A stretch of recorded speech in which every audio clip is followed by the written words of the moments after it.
আচ্ছা, আমার মতন কে কে আছো যারা বকফুল খেতে খুব পছন্দ করে? আমার যেমন বড়া ভালো লাগে তেমন পাতুরিই ভালো লাগে, তাই না বলো? আজকে যখন দেখছি এটা বিক্রি হচ্ছে, আমি সাথে সাথে দৌড়ে গিয়ে এটা রাখলাম। আর দেখো, একটা পাকা কাঁকরোল আমাদের গাছেই হয়েছিল, এতদিন চোখে পড়েনি। আজ বাবার হঠাৎ চোখে পড়েছে, তার জন্য নিয়ে এসেছে। সেগুলো ভাজা করে নিলাম। শুভ দুপুর বন্ধুরা, আমি সুস্মিতা। আমার নতুন একটি ভিডিওতে জানাই সকলকে স্বাগতম। আজকে দুপুরে মেনুতে কি আসে এসো ঝটপট করে দেখে নিই। আছে গরম গরম ধোয়া ওঠা সাদা ভাত, তার সাথে করেছি চালতার ডাল। শস্য ফোড়ন দিয়ে শুকনো লঙ্কা দিয়ে ডালটা খেতে কিন্তু খুব স্বাদ হয়। সাথে একটু কুন্দরি ভাজা করেছি আলু দিয়ে পেঁয়াজ দিয়ে।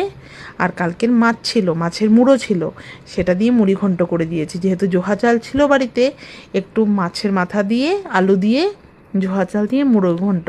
আর বকফুল বড়া, কাঁকরোলের বড়া। সো কার কার আমার আজকের মেনু পছন্দ হয়েছে নিশ্চয়ই জানাবে। ভালো